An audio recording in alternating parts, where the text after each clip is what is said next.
오늘은 창세기 12장 1절에서 3절 말씀을 통해서 참된 복지 국가라는 제목으로 하나님의 말씀을 함께 살펴보도록 하겠습니다. 오픈도 선교회에서 발표한 자료를 보면은 전 세계 200여 국가 가운데 기독교인들이 심하게 핍박을 받는 나라가 70여 개국이 넘는다는 통계를 보았습니다. 또한 이러한 박해는 10년 전보다 거의 2배에 달할 정도로 계속 증가 추세에 있다고 합니다. 지역적으로 보면은 영국, 유럽 연합에 가입된 나라들, 북아메리카, 동북아의 한국, 대만, 일본, 동남아의 싱가포르, 필리핀, 태국, 그리고 중남미의 일부 나라, 아프리카의 남반부에 속한 나라 외에 거의 많은 나라들에서 기독교인들이 자유롭게 신앙생활을 하지 못하고 있는 것으로 나타났습니다. 그리고 그 대표적인 박해 국가는 북한과 중국과 같은 공산국가, 그리고 모슬렘 국가를 포함한 독재 국가들이었습니다. 오늘날 우리나라의 근대사를 보면은 왕권 국가에서 식민지 통제를 받던 그러한 국가, 그리고 동족 내전을 거쳐서 오늘의 자유민주주의 국가에 이르렀습니다. 그리고 나이 60을 넘기신 분들은 후진국, 중진국, 선진국의 삶을 이 나라 안에서 고스란히 경험했습니다. 어떤 정치, 종교 체제에 있든 경제 상태에 있든 인간이 소망하고 바라는 상태는 대부분 공통점이 있습니다. 바로 삶의 행복, 복지의 상태에서 살아가는 것입니다. 그러나 이러한 행복을 위한 조건이 무엇인지를 구체적으로 제시하는 것은 쉽지 않습니다. 사람마다 그 성향 또한 차이가 있기 때문입니다. 그러나 어느 정도의 의식주, 건강 상태, 그리고 자신의 신념을 자유롭게 표현할 수 있는 그러한 환경이 필요한 요건들입니다. 우리는 전 세계적으로 소득이 높은 사우디 같은 국가를 결코 복지국가라 부르지 않습니다. 대부분의 사람들 또한 그러한 곳에 거주하거나 그곳의 국민이 되기를 바라지 않습니다. 그러나 이러한 복지 조건이 잘 갖추어져 있다고 해서 반드시 이상적인 것은 아니라고 생각합니다. 우리가 바라는 이러한 복지국가에 마약, 동성애 같은 끔찍한 일들이 일어나고 있으며 인권이라는 이름으로 10계명 중 그 두 번째 조항인 윤리적 조항들이 점점 더 약화되어 가는 모습을 그러한 복지국가 가운데서도 발견할 수 있습니다. 성경에 나타난 인류의 역사를 보면은 지구상의 가장 최고의 복지, 행복한 상태에 있었던 것은 단연 에덴 동산의 아담 부부였습니다. 그들에게는 질병도 사망도 생존을 위한 어떤 고통도 의식주 문제에 대한 고민도 없었습니다. 그런데 그러한 그들도 그들의 처해진 상태나 환경에 만족하며 감사했던 것은 아니었습니다.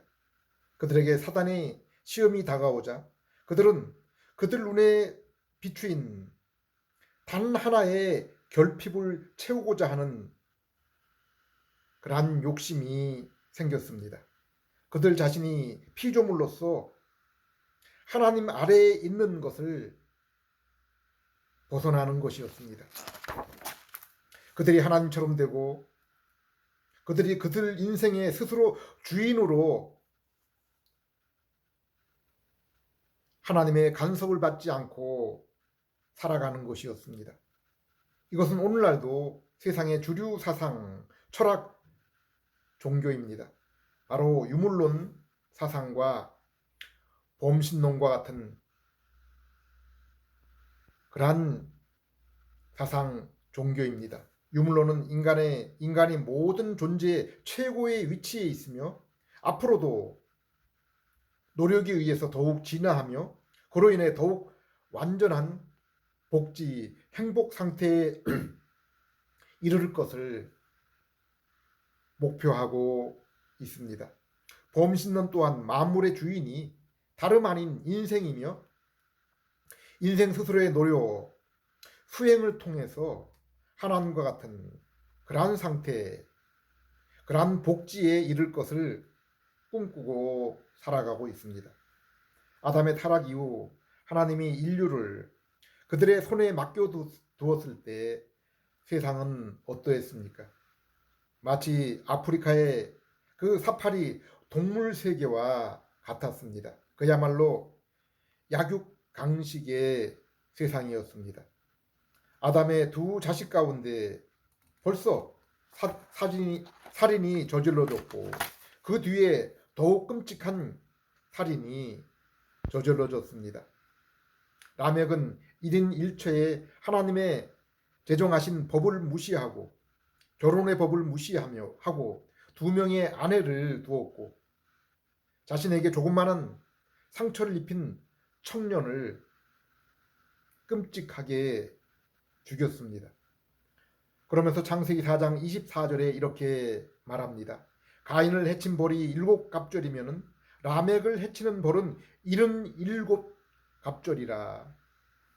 하나님이 이러한 첫 번째 세상을 방치하셨다면 아마 오늘날 구원을 얻을 사람이 없었을 것입니다. 그래서 하나님은 의로운 노아의 한 가정 외에 첫 번째 세상을 홍수로 심판하셨습니다. 그리고 두 번째 세상에서 하나님은 아담에게 하신 것 같은 약속을 노아에게 주십니다. 창세기 9장 1절 2절에 생육하고 번성하고 땅에 충만하라 그리고 모든 생물을 다스리라는 말씀입니다. 하나님은 원죄 이전에 아담처럼 노아와 그 후손에게도 왕, 선지자, 제사장으로 하나님의 형상을 입은 자의 사명을 주신 것입니다. 창세기 8장 20절에서 22절을 보면은 하나님은 홍수 이후 무테나와 처음으로 노아가 한 일은 하나님께 제단을 쌓고 정결한 짐승으로 제물을 취하여 예배를 드린 일입니다. 이때 하나님은 사람을 다시는 멸하지 않으실 것이라 노아에게 약속하셨습니다.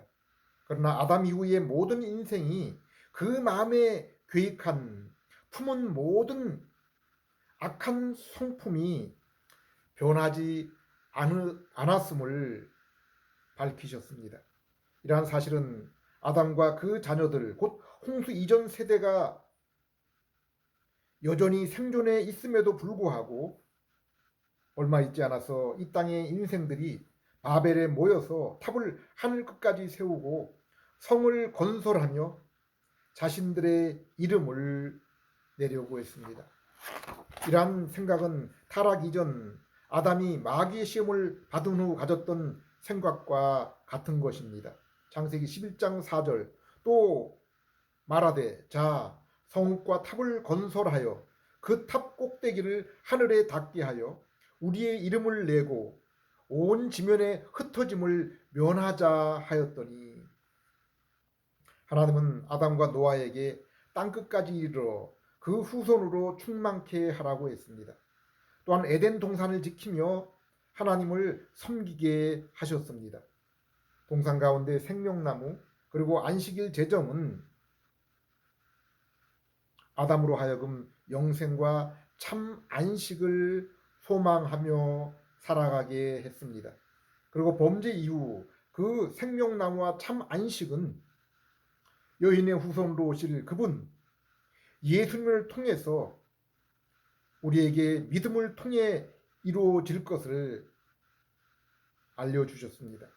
생명나무와 함께 있던 선악과 나무는 인생은 비록 하나님이 피조세계를 다스리는 하나님의 형상을 입은 왕이요 하나님의 대리자로 인간을 세우셨지만은 여전히 인생은 피조물이며 인생에 있어서 참 주인은 하나님이심을, 인생이 아닌 하나님이심을, 그로 인해 그분이 정하신 선과 악의 기준에 마땅히 순종하며 살아야 할 것임을 알려주신 것입니다. 그런데 아담의 타락과 홍수 심판을 본 후손들 또한 하나님 대신에 자신의 이름을 내며 온 땅에 흩어져서 주님의 이름을 내는 것 대신에 성읍을 쌓고 자신들의 힘을 키우는 것을 볼 수 있습니다. 하나님의 은혜와 섭리가 아니라 자신의 의지와 힘으로 세상을 살아가려는 모습을 볼 수 있습니다. 이때 하나님은 언어를 혼잡케 하시고 언어와 민족별로 그들을 온 땅에 흩으셨습니다. 이것은 범죄한 인간의 힘을 분산하고 민족별로 서로 견제하여 인간의 죄와 그로 인한 포악을 억제하시려는 노아에게 주신 일반 은혜 가운데 하나로 볼 수 있습니다. 이러한 세상에서 하나님이 창세전부터 계획하신 세상을 구원하시려는 일을 아브라함을 통해서 시작하시는 것을 보게 됩니다. 창세기 12장 1절에서 3절을 보면은 하나님은 아브라함을 불러내어 새로운 땅을 주시고 새로운 백성 그리고 하나님의 복이 그 가운데 임하게 될 것을 약속하십니다. 그러면 우리는 왜 하나님이 아브라함을 택하여 죄악된 세상에서 불러내셨을까? 왜 특별히 아브라함일까를 생각할 수 있습니다. 여호수아 24장 2절을 보면은 아브라함의 아버지는 우상을 섬겼다고 했습니다. 그리고 탈무드에는 우상을 섬길 뿐 아니라 우상을 팔았던 장사했던 것을 업으로 삼았다고 했습니다. 그렇다면 왜 다른 사람들과 이처럼 다를 바 없는 아브라함을 하나님께서 특별히 불러내셨습니까? 그것은 오직 하나님의 뜻 그리고 하나님의 약속을 따른 것으로 보아야 됩니다. 창세기 3장 15절에 구원은 여인의 후손을 통해서 올 것이라고 했습니다. 그리고 홍수 이전에는 셋의 후손을 통해서 이어졌고 홍수 이후에는 셋의 후손인 노아의 세 아들 중에 셈의 후손을 통해서 이루어질 것을 약속하셨습니다. 그리고 셋의 후손 중 아브라함을 부르신 것입니다. 그리고 아브라함 이후로는 이삭, 야곱, 유다와 다윗 왕으로 이어지며 마침내 다윗의 후손으로 예수님이 오신 것입니다. 그들의 행위에 따른 구분과 선택이 아니라 오직 하나님의 뜻과 은혜에 의한 선택과 구원입니다. 로마 3장을 보면은 아담 이후 모든 인류는 범죄하여 피조물이 하나님을 대적한 그 형벌로 사망과 지옥이 따르게 되고 그리고 부패한 마음을 지니게 되었다고 했습니다.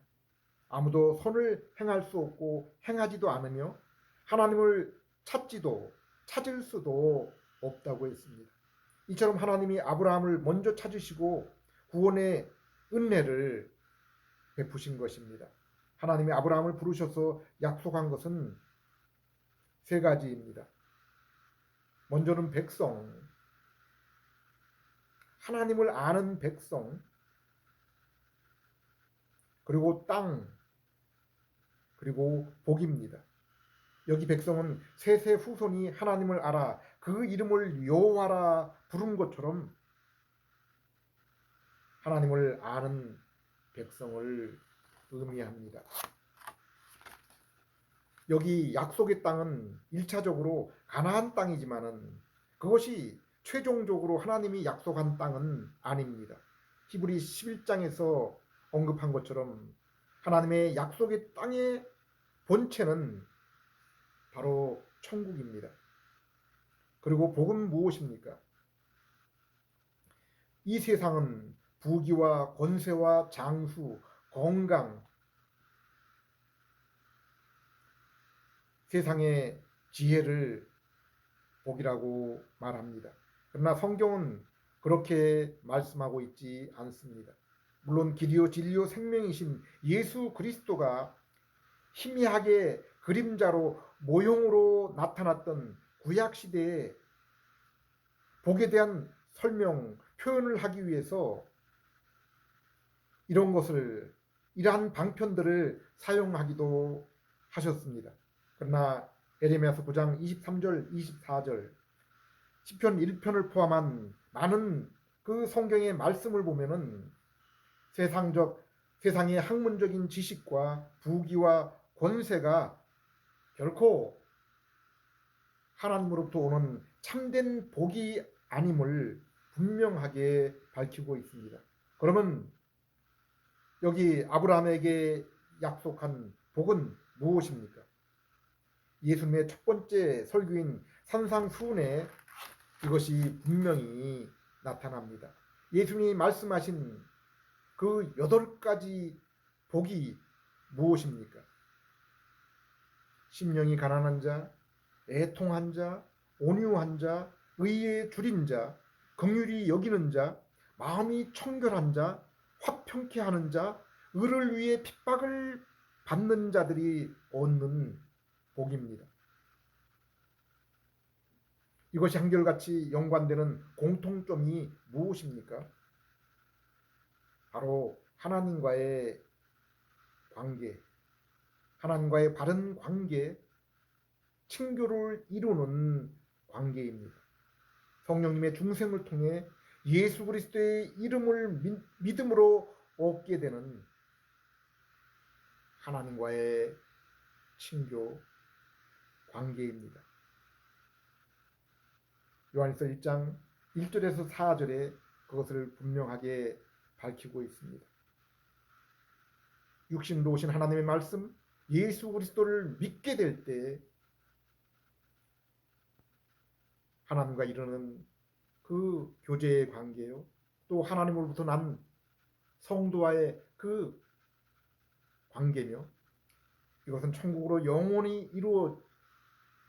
이어지게 되며, 그리고 바로 인생은 이러한 교제를 통해서 진정한 즐거움을 얻게 된다고 말씀하고 있습니다. 성경 창세기부터 요한계시록까지 변치 않고 약속한 하나님이 우리에게 베푸실 복은 이처럼 오직 한 가지입니다. 곧 하나님이 우리의 하나님이 되시며 우리는 그분의 백성, 자녀가 되는 하나님과의 관계입니다. 이 땅에서 국가의 구성 요건은 국민, 땅, 주권이라고 합니다. 그리고 여기 주권은 오늘날 자유민주주의 국가에서는 국민의 뜻, 국민에 의해서 통치되는 그 다스림을 의미합니다. 그러나 하나님 나라는 이런 국민에 의한 다스림이 아니라 왕권 국가입니다. 왕의 통치, 왕이 다스리는 그러한 나라입니다. 우리의 뜻이 아니라 바로 예수님, 곧 하나님의 뜻에 의해서 통치가 이루어지는 곳입니다. 그렇다면 그곳의 백성의 뜻은 어떻게 됩니까? 백성의 뜻은 반영되지 않는 것입니까? 그렇지 않습니다. 하나님 나라의 주권은 주님의 손, 주님의 그 통치 가운데 있지만은 주님 나라의 백성은 믿음을 통해서 이미 주님과 하나로 연합된 주님의 마음을 가진 그러한 사람들입니다. 그러므로 그 나라의 백성은 주님의 그 마음 뜻에 자발적으로 기쁨으로 함께 참여하는, 그러므로 예수님의 주권은 우리의 주권이기도 한 것입니다. 그리고 이러한 나라와 주권은 역사상 한 번도 이 땅에서 이루어지지 못했습니다. 다윗과 솔로몬, 크레멜도 이것을 이루지 못한 것입니다. 오늘날 성도와 교회 안에서 그것을 경험하고 있지만은, 그러나 완전한 것은 교회가 말씀과 성령님의 인도로 이 땅에서 점점 더 온전해지고 풍성해지다가 마침내 예수 그리스도께서 재림하실 때 완전하게 이루어지는 것입니다. 이 나라는 아브라함에게 처음 약속된 후에 400년이 지나서 이스라엘 민족을 통해서 가시적으로 민족과 땅과 그리고 하나님의 통치가 이루어집니다. 이스라엘은 애굽의 속박에서 어린 양의 피를 통해서 홍해를 건너고 시내산에서 율법 언약을 받고 성막을 통해서 눈에 보이도록 하나님의 임재와 통치를 경험하게 되며, 그리고 마침내 가나안에 들어감으로 약속의 땅 또한 실현되게 되는 것입니다. 그러나 이렇게 백성 땅 하나님의 그 주권적인 통치가 이루어지지만은, 그렇다고 해서 그것이 그들에게 하나님의 약속을 통한 참된 안식이 주어지지 않았음을 히브리서 기자는 이렇게 고백하고 있습니다. 히브리 4장 8절 9절, 여호수아가 그들에게 안식을 주었더라면 하나님께서 그 뒤에 다른 날이 있으리라는 것을 말씀하지 않았을 것입니다. 그러므로 하나님의 백성에게는 안식하는 일이 아직까지 남아 있습니다. 하나님의 그 완전한 약속이 이루어지고 그로 인해 안식을 얻는 일이 아직 남아 있다는 것입니다. 물론 여호수아서 21장 43절에서 45절을 보면은 하나님이 이스라엘에게 여호수아를 통해서 안식을 주셨다고 분명하게 말씀했습니다. 여호수아서 21장 43절에서 45절, 여호와께서 이스라엘의 조상들에게 맹세하사 주리라 하신 온 땅을 이와 같이 이스라엘에게 다 주셨으므로 그들이 그것을 차지하여 거기에 거주하였으니 여호와께서 그들의 주위에 안식을 주셨을 때 그 조상들에게 맹세하신 대로 하셨으므로 그들의 모든 원수들 중에 그들과 맞선 자가 하나도 없었으니 이는 여호와께서 그들의 모든 원수를 그들의 손에 넘겨 주셨음이니라. 여호와께서 이스라엘 족속에게 말씀하신 선한 말씀이 하나도 남음이 없이 다 응하였더라. 여기 이스라엘 족속에게 말씀하신 것, 이것은 또한 오늘 창세기 12장 본문에 하나님이 아브라함에게 약속하신 것입니다. 물론 여호수아가 가나안을 점령하였을 때 이스라엘 민족, 가나안 땅, 그리고 성막을 통한 아브라함에게 약속했던 땅 백성, 그리고 하나님의 주권적인 통치인 복이 이루어진 나라가 이스라엘 가운데 이루어졌고, 그것을 통해서 안식 또한 얻게 된 것입니다.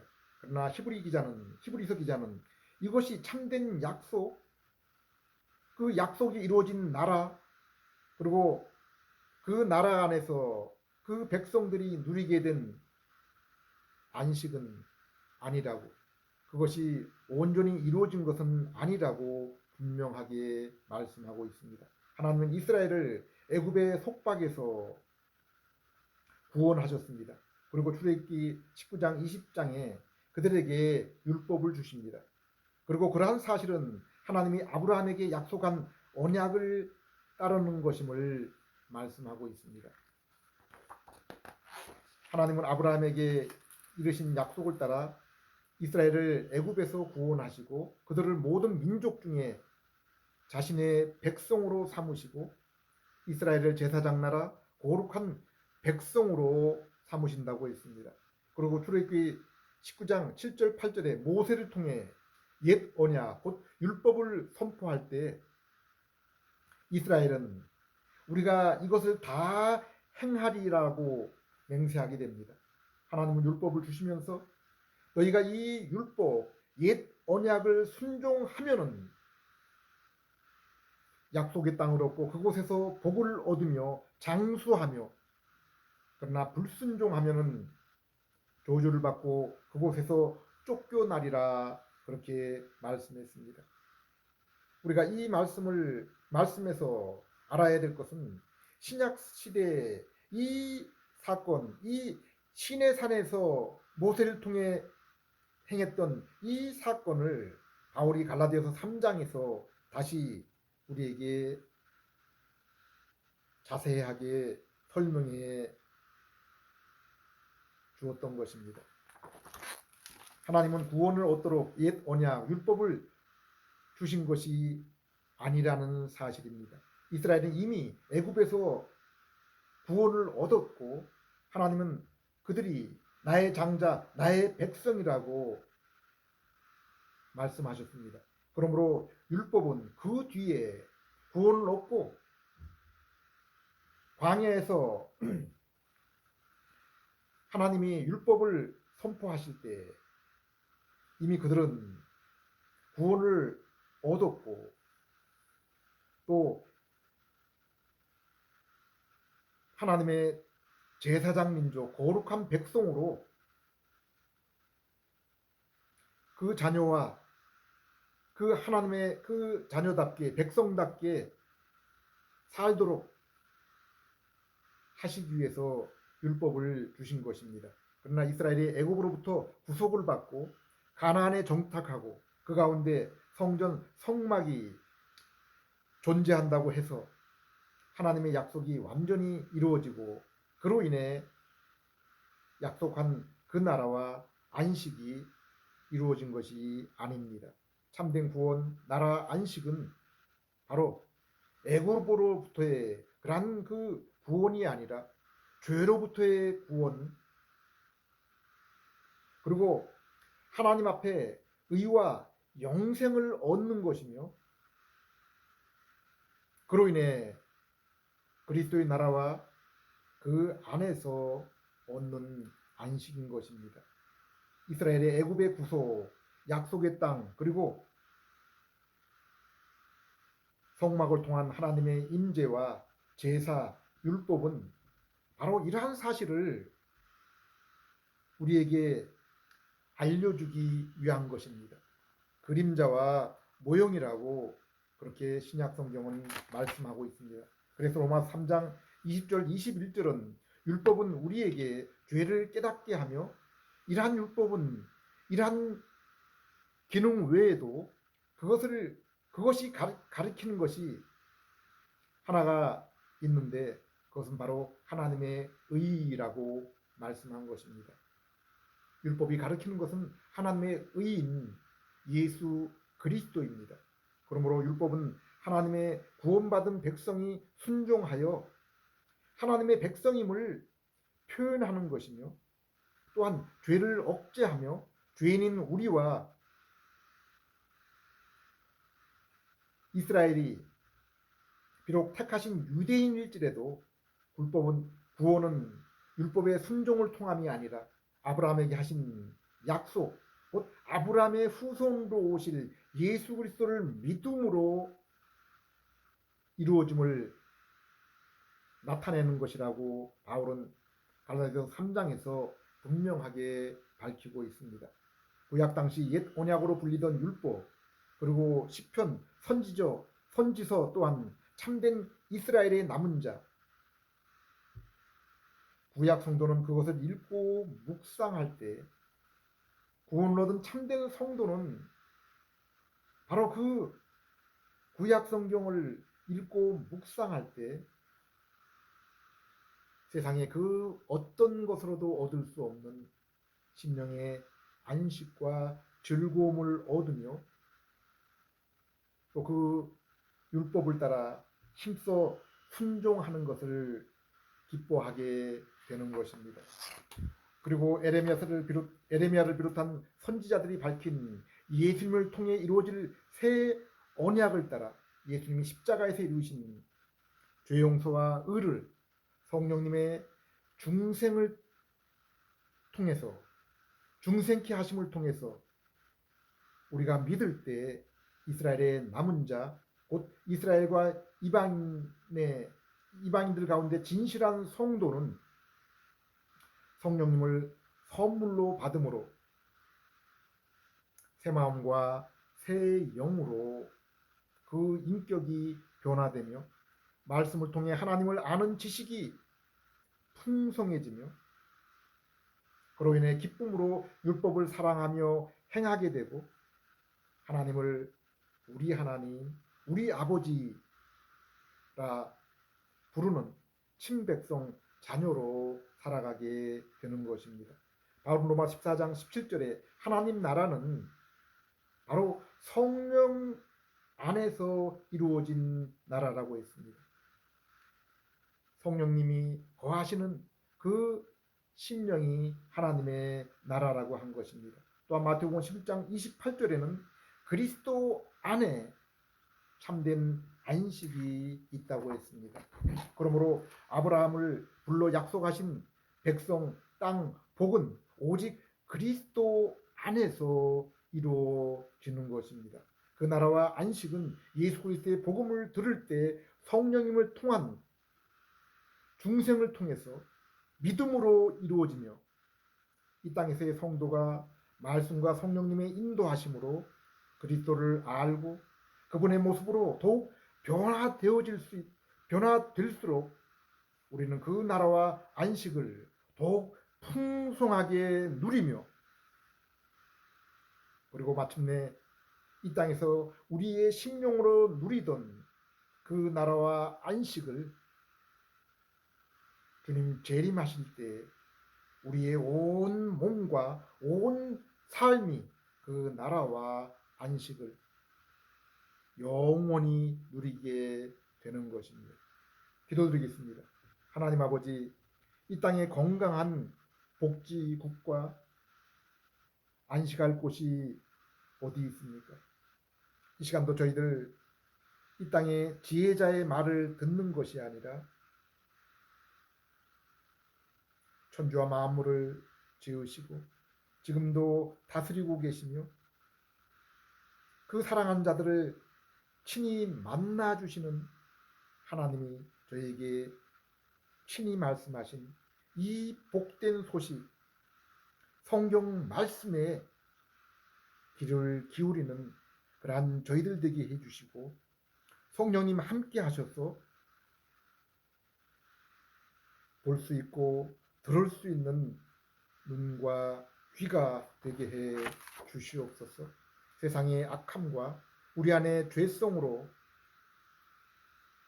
눈물 많은 나그네 인생을 살아가는 저희들이지만 성경의 교훈과 성령님의 인도로 기쁨으로 인내로 소망 가운데 나그네 삶을 살아가는 그러한 저희들 될 수 있게 해 주시옵소서. 예수님 이름으로 기도드립니다.